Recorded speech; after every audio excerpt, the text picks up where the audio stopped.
Hello everyone, welcome to my channel. This is Eva Therapeutic Wellbeing. I'm here today to talk about stress and your organs. And I see many people for many different reasons, but one of the main things I see people for is digestive issues, issues with constipation, chronic difficulties with diarrhea, reflux, things like that. And so I'm always talking to people about their organ health, and a lot of people don't even realize that you can have treatment for your organs. I have a strong background in visceral manipulation, and I've been an occupational therapist for 18 years, and I've been practicing visceral manipulation for approximately 7 years, and it's one of my favorite things to do. And with working with the organs, you can really see some significant benefits in people's overall health and well-being. The organs all move, they all have a specific motility, and just like how your arm moves or your legs move, your organs also move. And just like your heart beats, you don't really think about your heart beating, but our organs all move in a very, very specific movement pattern. And there's multiple things that can get in the way of your organs working properly, and that would be chronic stress, a surgery, poor posture, and diet can definitely affect how your organs move, but stress would be the number one thing that causes malfunction in how your organs move correctly. A lot of people don't really realize, they don't feel how stress really affects their body, but we know this. We know that how much stress can affect how our bodies function. So I use this as an example for my patients. A lot of times when men are stressed, you often hear how they get an ulcer. And so we know that if you're super stressed out, that you can get ulcers in your stomach, ulcers in your digestive tract. Women in particular will have issues with their gallbladder. And so we know that when we're stressed out, that this affects our organs. But why does that happen? So a lot of people don't realize that when they are stressed, that there are some messages happening inside your body that are just automatic. We don't think about it. It's how our brain responds to stress. So we have our deep brain that kind of just responds for us. It's unconscious. It's not something that we can specifically control. It's how our brain is responding to the stimuli in our environment. And people that have had difficulties in their upbringing, if they've had trauma in the past, your body might over-respond to stimuli in your environment. So if you have stress going on, if you're in a situation, a work situation, say your workplace is really toxic, or you're fighting with your spouse, or your kids are really having a hard time, you're not sleeping, you're go, go, go all the time, your body is going to relate to that in a very, very specific way. And like I said, if you've had history of trauma and things like that, your body is already amped up to respond to that stress in a very specific way.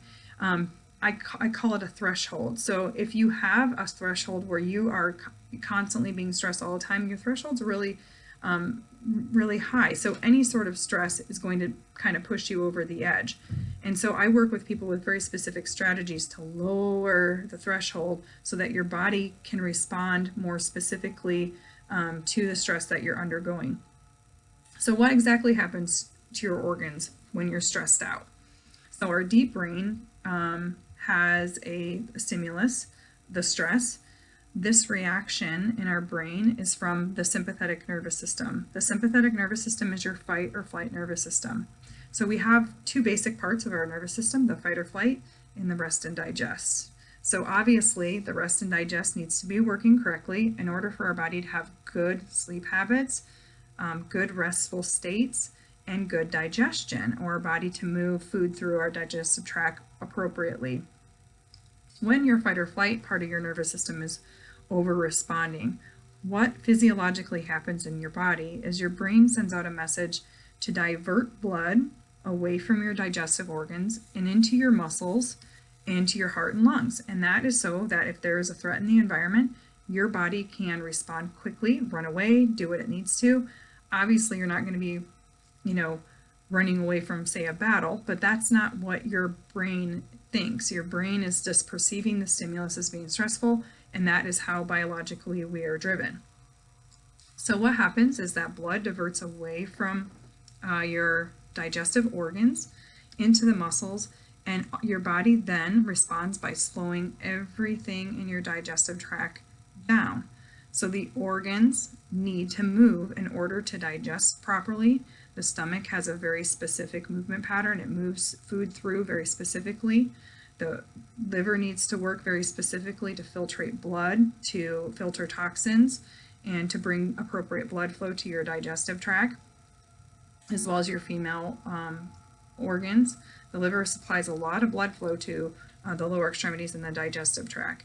And so when you are receiving these stressful messages, those organs, they really become very slowed, which results in lots of different deficits, one being chronic constipation. So if you think about it, if your deep brain is over-responding to stressful stimulus, your body is going to respond in a way that is going to limit how many times that you need to go to the bathroom during the day. So you wouldn't want to, I say this to my patients a lot, but you wouldn't stop in a dark alley to go to the bathroom.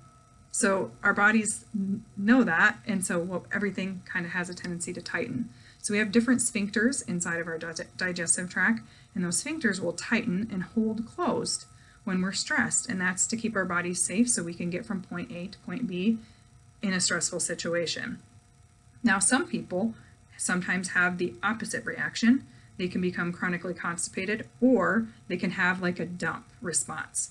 So they get stressed out and their body just dumps everything. And that's problematic too. Nobody really wants that happening, but that is also a stress response. So your body dumps everything quickly so that you can move to point A to point B without being harmed or be in harm's way. So that's just our body's way of keeping us safe. And it really is common sense if you think about it. So when we have difficulty with our parasympathetic nervous system or our rest and digest nervous system not working correctly, you have, like I said before, decreased blood flow to your digestive organs, and you're going to have more difficulty with regulating how your hormones work, regulating how your body, the normal rhythms of your body. If you do have slow digestion, if you have reflux, if you have chronic constipation, these are definitely things that I can help you with. These are very typical responses to stress. Also, I don't need to see you face to face. I can do all of the things that I can do, not all of the things, but a lot of the things I can do distantly. I can educate you on and kind of coach you on different things that you can do for yourself to lower your stress response so that your body is not over-responding to stressful stimuli. So we can kind of look at your life and kind of figure out, where is that stress coming from? Why is your brain responding that way? What can we do to lower your threshold so that your body doesn't over-respond to those stressful situations? And so I can pull from many different areas.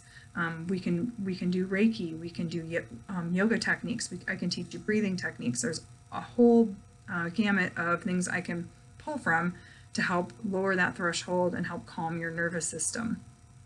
So if these are issues you're dealing with and you're having problems with a slow digestion or the opposite, know that there is help out there, and there are people that, including myself, that can help you with these issues, and it's not something that you have to live with. Medication isn't always the option, isn't always the only answer. Sometimes because if it's stress related and you're not addressing those issues, then it's kind of like a band-aid. You're just kind of covering it up with medication. You're not really getting to the core deep issues of why your body is acting that way.